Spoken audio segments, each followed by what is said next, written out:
Hello, everyone. My name is Gabrielle Kirsch, and my ARP is over determining the need for a mental health emergency action plan at my secondary school, Jeffersontown High School.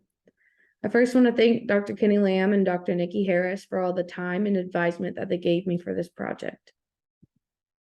Today, we'll be covering the problem that will be addressed through this ARP, the background of mental health, including mental health prevalence and common mental health illnesses.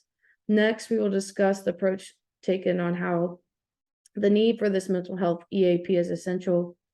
This will include discussing current policies and procedures that are in place, various stakeholders, the resources that will be provided, and the overall environment at Jeffersontown High School. Finally, we will discuss the overall findings and future plans associated with this mental health EAP.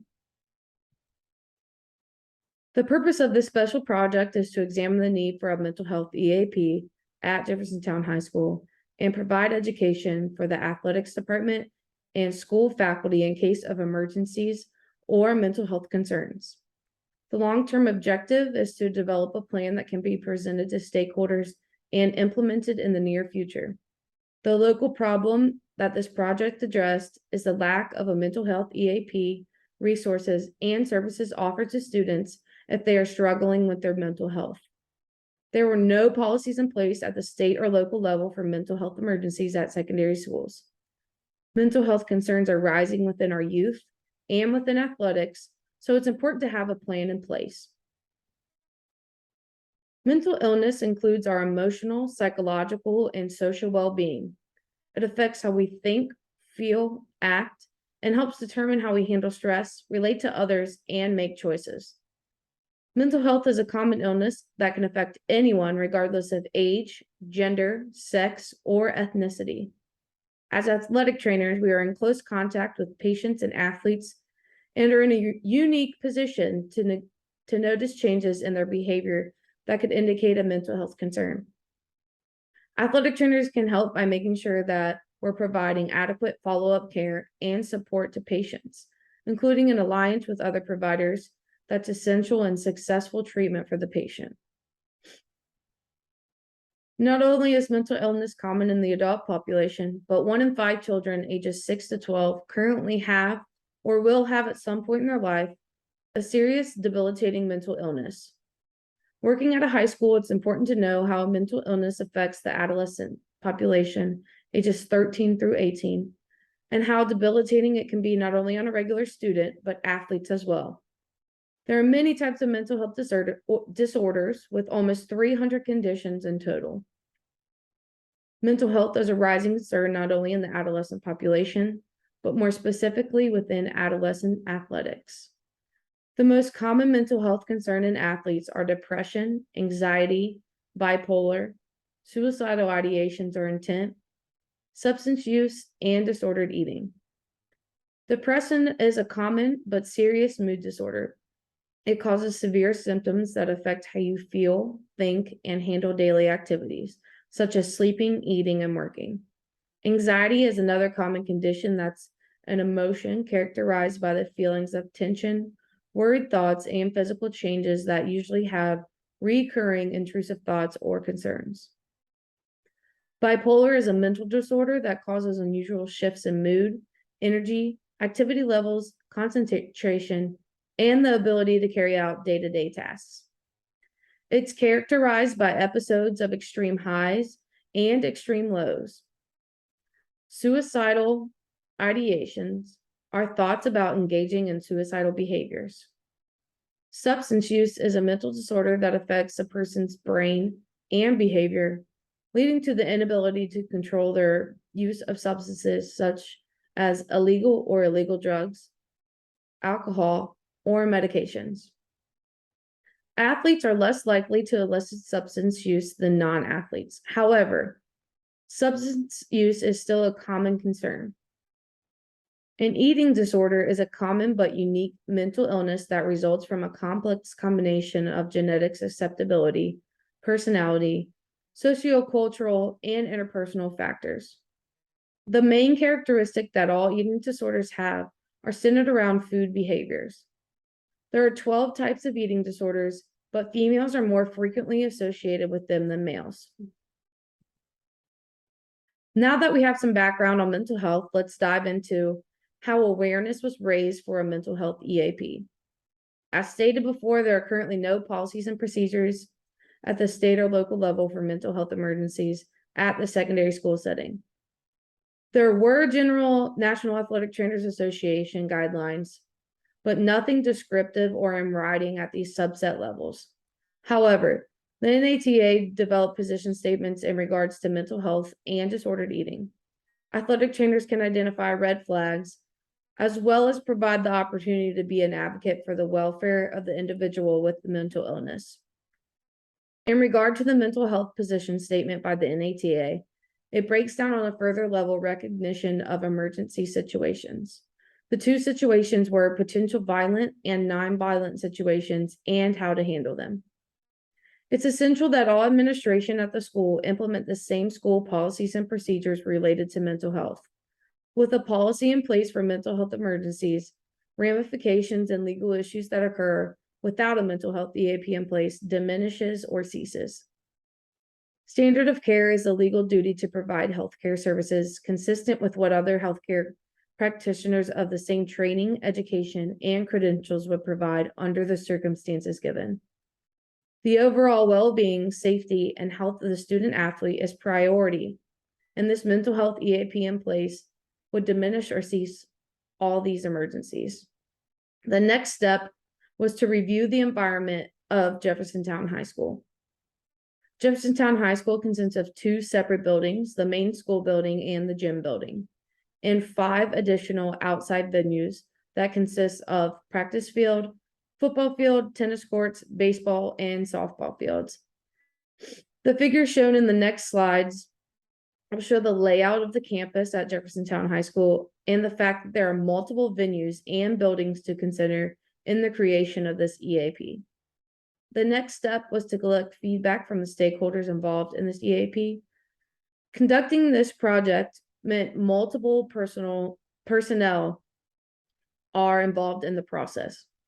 The stakeholders in this process were Jeffersontown Public School System, their employees, referring physicians at the district level, students and parents, and the supervising physician specifically assigned to Jeffersontown High School.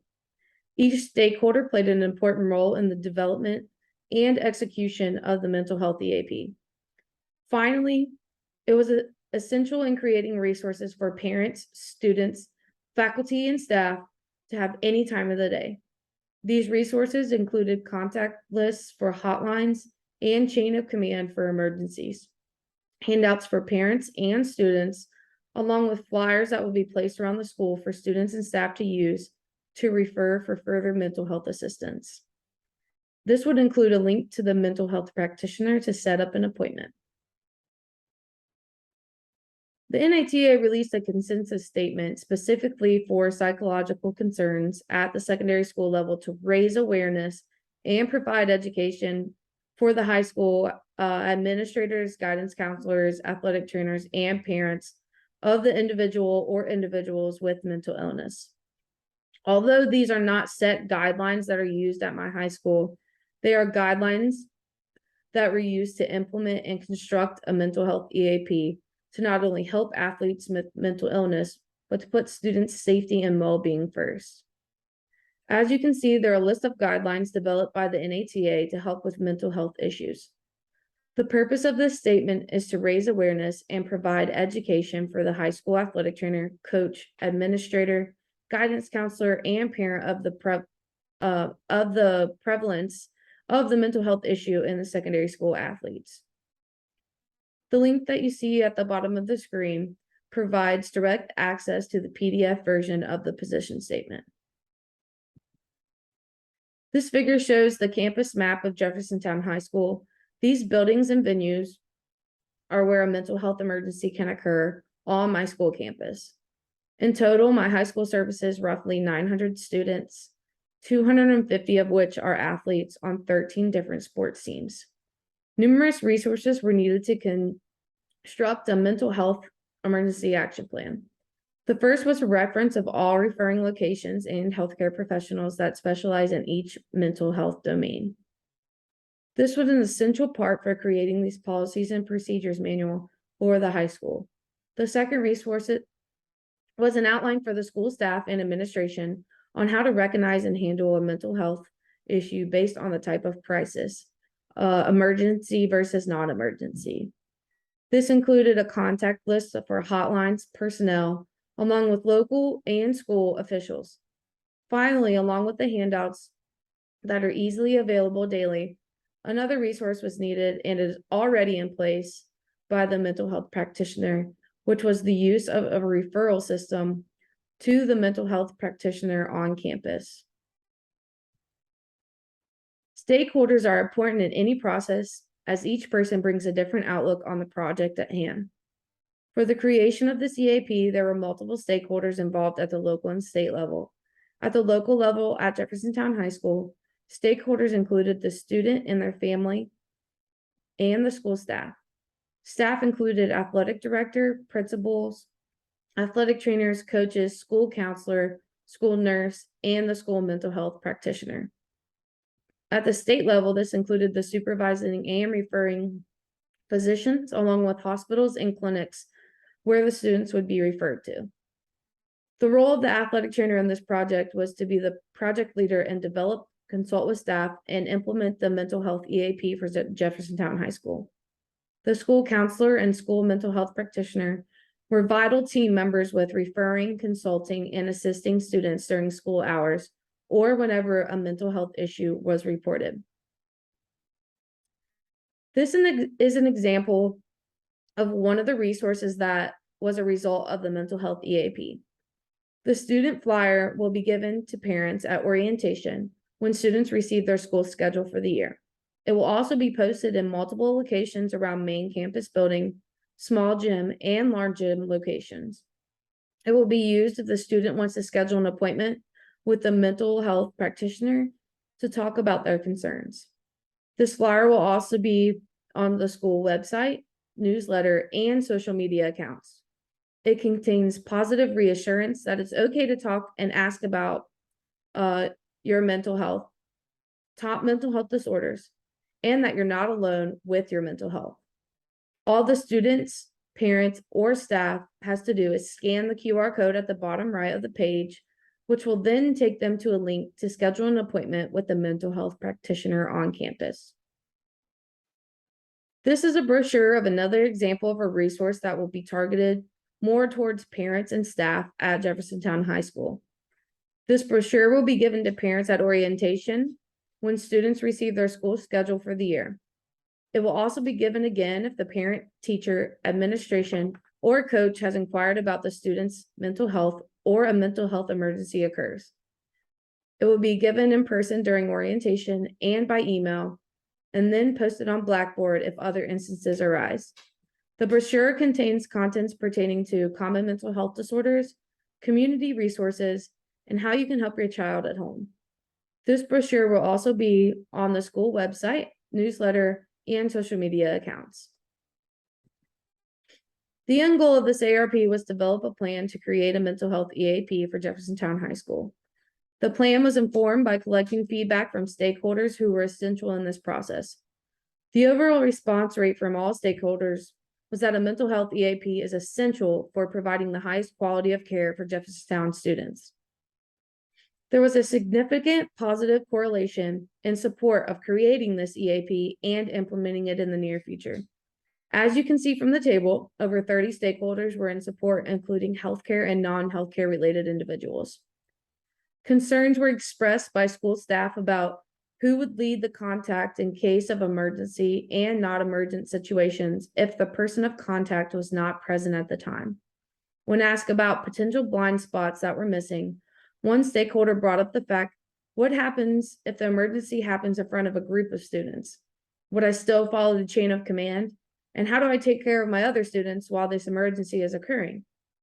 The most striking result to emerge from this data was that some teachers and staff were still unaware that Jeffersontown High School had a mental health practitioner on campus during school hours. The infographics that you just saw were created to help students, family, and staff become more aware about mental health disorders. These infographics also have local and national hotlines for resources they can obtain outside of school. The overall response from all stakeholders were that these infographics were informative and very eye-catching. One stakeholder even said that they would put the brochure and flyer in their own practice to further educate families and young adolescents about mental health concerns. Even when talking to other healthcare workers within our school district, 3 of them stated, "This EAP is something essential that I need at my school too." Together, the results provided more insight into questions that needed to be answered by a variety of stakeholders, and that healthcare and non-healthcare individuals are backing the EAP development. Overall, these results indicated that a mental health EAP was needed and supported at Jeffersontown High School. Mental health is a growing concern throughout athletics and within adolescence. The most common mental health conditions affects all ages, sex, and races, and can strike at any time. There are many factors that contribute to mental illness, and that's why it's important to constantly be a mental health advocate as an athletic trainer. The problem at Jeffersontown High School was the lack of a mental health EAP.